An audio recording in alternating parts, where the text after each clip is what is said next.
Саламатсыздар ма, құрметті білім алушылар және көрермендер. Бүгінгі тақырыбымыз Қазақстан Республикасының қылмыстық құқығының жалпы бөліктерін бірнеше тақырыптарға бөліп қарастырып өтіп жатырмыз. Сонымен бірге бүгінгі қарастыратын тақырыбымыздың бірі қылмыстық құқық бұзушылықтың құрамы деп аталынады. Бүгінгі жоспарда қарастырылатын бірінші сұрақ қылмыстық құқық бұзушылықтың құрамының ұғымы. Екінші, қылмыстық құқық бұзушылықтың құрамының элементтерінің түрлері. Осыған тоқтала кететін боламыз. Қылмыстық заңда қылмыстық бұзушылықтың жалпы түсінігі берілген. Сонымен бірге ерекше бөлімде нақты қылмыстық құқық бұзушылықтар жеке-жеке көрсетілген.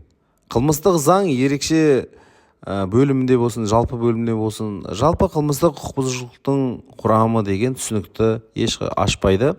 Бұл түсінік қылмыстық құқық бұзушылықтың теориясы ғана береді. Қылмыстық құқық бұзушылықтың құрамы деп, қылмыстық заң бойынша қоғамға қауіпті іс-әрекеттерді белгілі бір қылмыстық қатарына жатқызуға мүмкіндік беретін қылмыстық объективтік және субъективтік жақтарынан құралған элементтердің және олардың белгілерінің жиынтығын айтамыз. Қылмыстық құқық бұзушылықтың құрамының әрқайсысы оның субъективтік және объективтік белгілерімен сипатталады. Барлық жүйелер секілді қылмыстық құқық бұзушылықтың құрамы да белгілі бір элементтерден тұрады.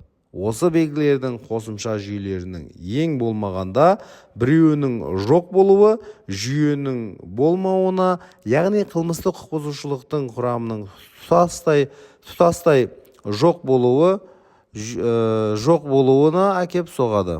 Бұл жерде қылмыстық құқық бұзушылықтың құрамының элементтері деп, қылмыстық құқық бұзушылықтың құрамы жүйелерінен құрайтын бастапқы компоненттерді айтамыз.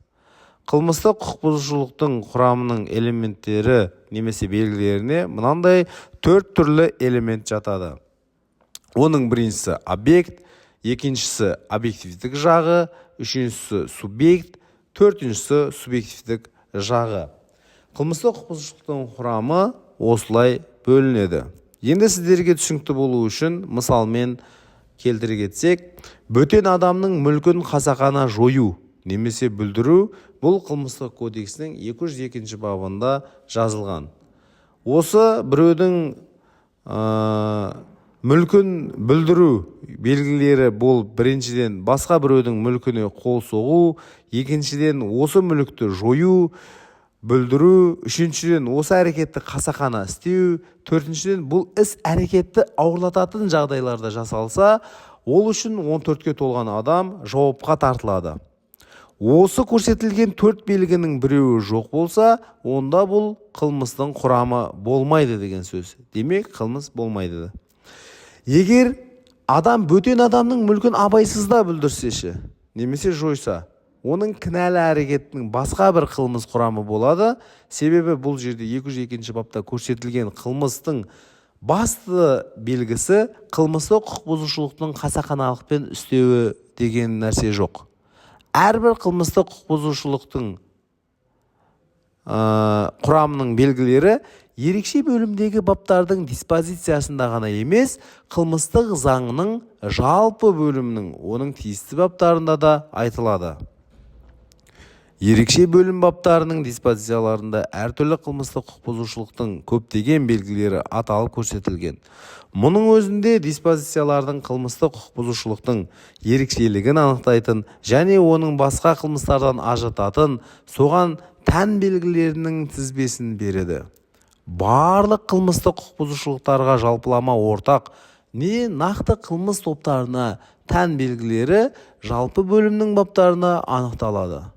Мысалы, бөтеннің мүлкін ұрлауды анықтайтын қылмыстық кодекстің 188 бабының диспозициясында осы қылмыстың не субъектісі, не кінәнің нысанына анықталмаған.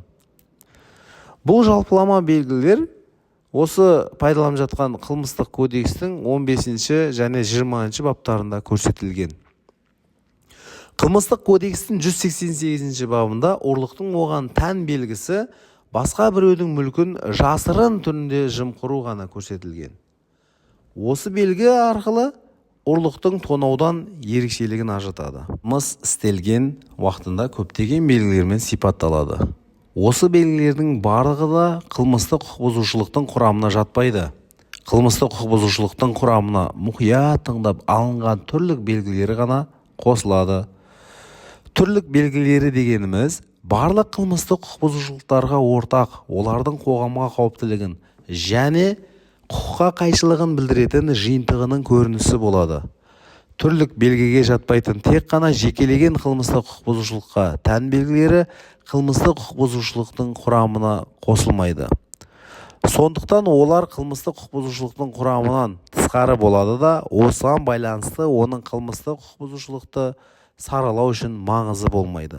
Мысалы, біреудің мүлкін ұрлағанда ақша, зат, құжат, тағы басқа немесе ол ұрлықтың қашан болғаны қылмысты саралауға әсер етпейді. Түрлік белгі сол немесе басқа қылмыстық құқық бұзушылықтың міндетті белгілері болып табылады. Осы түрлік белгілердің біреуі жоқ болса, онда қылмыстық құқық бұзушылықтың құрамы да болмайды деген сөз. Мысалы, басқа біреудің мүлкін ұрлаудың түрлік белгісі оны жасырын жымқыру. Егер басқа біреудің мүлкін алу жасыру түрде емес, ашық түрде жүзеге асырылса, онда ұрлық емес, басқа қылмыстық құқық бұзушылықтың құрамы тонау болады. Қылмыстық құрамы бір ғана қылмыстық құқылық нормада, бір бапта көрсетілуі мүмкін. Мысалы, 369 бапты алсақ, қызмет жөніндегі жалғандық. Басқа жағдайларда қылмыстық кодексінің бір бабында қылмыстық құқық бұзушылықтың құрамының бір немесе бірнеше түрі қарастырылуы мүмкін. Мысалы, қылмыстық кодексінің 362 бабын алып қарайтын болсақ, қылмыстық құқық бұзушылықтың қауіптілік дәрежесіне қарай билікті немесе қызметтік өкілеттілікті асыра пайдаланудың 3 құрамы көрсетілген. Баптың бірінші бөлімінде осы қылмыстық құқық бұзушылықтың жай ғана түрі, ал үшіншісі бөлігінде осы қылмыстың құқық бұзушылықтың ауыр немесе өте ауыр түрлері көрсетілген. Ерекше бөлімнің баптарында әдетте аяқталған немесе орындаушының тікелей істеген қылмыстық құқық бұзушылықтары көрсетіледі. Алдын ала қылмысты әрекеттерде немесе қылмыстық құқық бұзушылықта сыбайластықпен қатысушы адамдардың ұйымдастырушы, айдап салушы, көмектесуші әрекеттері сол немесе басқа да қылмыстық құқық бұзушылықтың құрамының барлық белгілері бола бермейді. Жалпы бұл тақырып өте қызықты. Қылмыстық құқықтың құрамын білмейтін болсақ, бұл қылмыстың фундаментін білмеді деген сөз.